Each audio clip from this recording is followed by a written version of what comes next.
This is Run It Back with RJ Broadhead.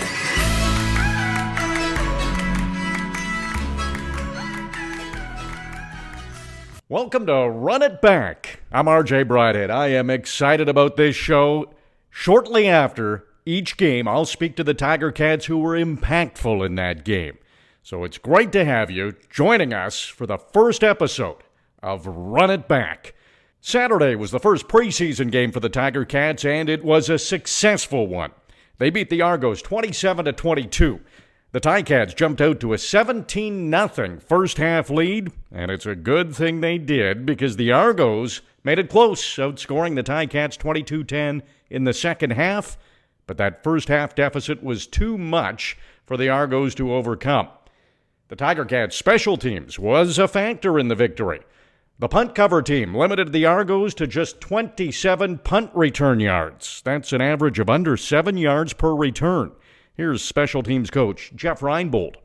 Our coverage was I would say good for the first game. Little concerned about, we took a couple no yards calls, with rookies, in the heat of the battle. All of a sudden they're inside 5 yards and that's a 15-yard penalty. We should have really dominated net punting in the game. We won the net punting battle, but should have dominated it. And a couple of penalties hurt us that, punt one ball out of bounds and then the no yards call. So those are, again, areas that we need to clean up going forward. Both global punters each played a half, both born in Melbourne, Australia. Good friends, they trained together. Incumbent Blake Hayes took the second half, and Bailey Flint started the game. Flint was the second overall global pick in 2022, and he only had 2 opportunities on Saturday. He boomed one for 51 yards, but it was the placement of his other punt that was impressive. The ball was on the Argos' 39-yard line, so if it wasn't preseason, the Ticats would have likely tried a field goal. Instead, they used the preseason to test Flint to see how precise he can punt the ball, and he passed the test with a 38-yard punt that went out of bounds on the Toronto 1-yard line. That impressed Reinbold. Hey, Orlando, gives us the opportunity every day before we start our no-huddle period to work on those punting in situations, because anytime, with a defense like we have, anytime you can make somebody play on a long field, we're going to have a lot of success. So it's critical that we're able to execute those situations and then to take it from the practice field to the game field is even better. That's what you really are looking for, and I thought, both those guys handled that aspect of it, pretty well, and again, it's something hopefully we can continue to get better at. We've got 2 Australian kids in here punting, and they're doing a great job. The Aussies bring such a unique skill set to the game, to the punting game. They can punt like a normal punter would and turn the ball over and spiral it, or they can hit it off the side of their foot and hit it across their body. And, we're just now starting to take advantage of some of those things. And certainly that's going to help us because, it's hard to cover this whole big field with one guy if a guy can spray the ball like those guys can. The big play on special teams was Leandre Gallimore's 84-yard punt return for a touchdown. Here's what Reinbold had to say about that.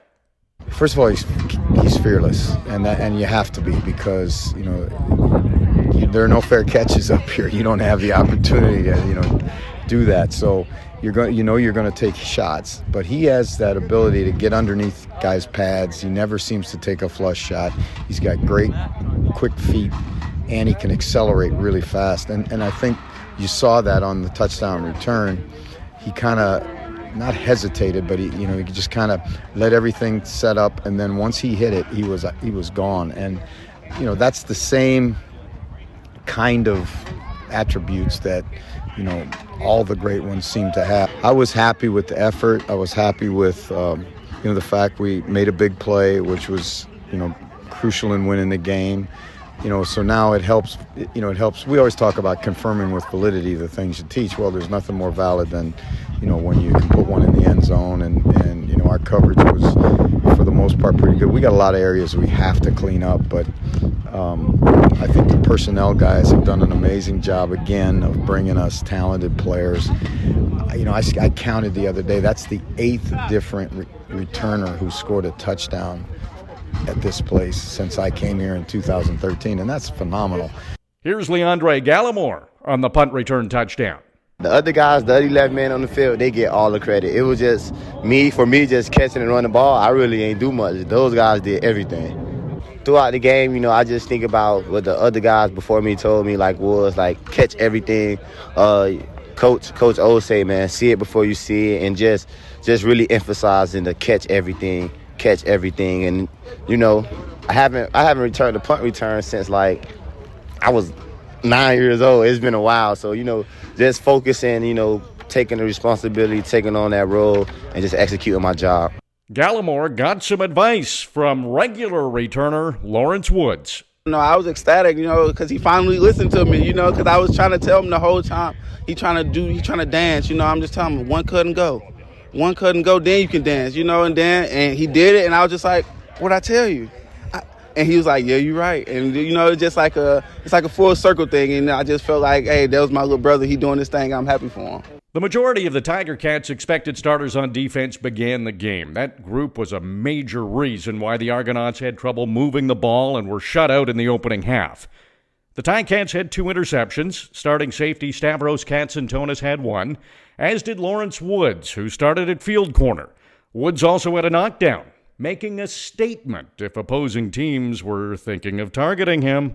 Yeah, definitely got to send them a message, so let them know what's going to be coming for the upcoming season and how we going to get down on defense. That definitely helped my confidence out a lot.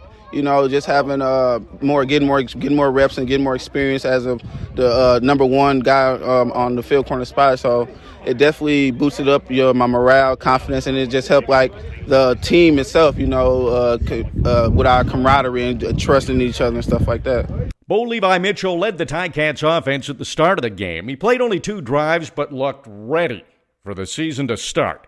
He completed 3 passes, including a 32-yard touchdown to his longtime teammate Richie Sindani.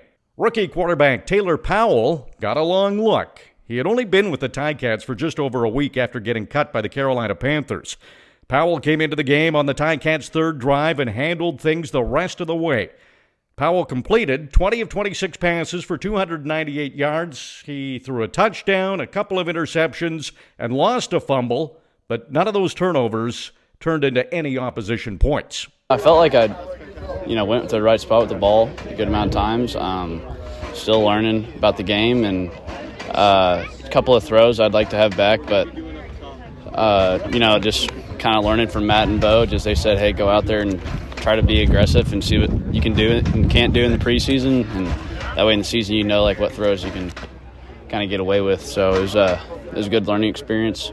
I felt really comfortable out there and just having a lot of fun. I was talking about it in the broadcast with Bo and Matt, 2 veteran guys who probably don't need a lot of the preseason. Maybe it was a perfect storm for you to come in and play pretty much the whole game. Yeah, it was awesome. It was I got here 9 or 10 days ago, and it's just kind of cool to go learn. The only way to learn is to play. So I had a lot of fun, and it was a great experience. Coach Tommy's the best, if not the best I've ever had, quarterback-wise. Just teaching and speaking how a quarterback, he always coaches us kind of how we see it. We see the game. I think that's important. He's made it super easy on me, and also having Bo and Matt's made it really easy too.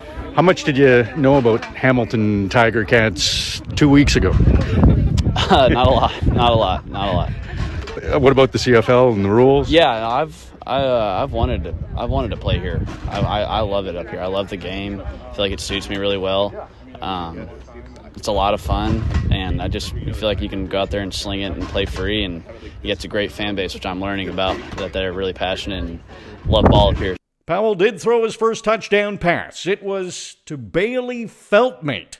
4 days before the game, the 3rd-year veteran was approached by the coaching staff to switch from linebacker to fullback, a compliment to Feltmate's football IQ that he was able to make the change on short notice and score a touchdown, too.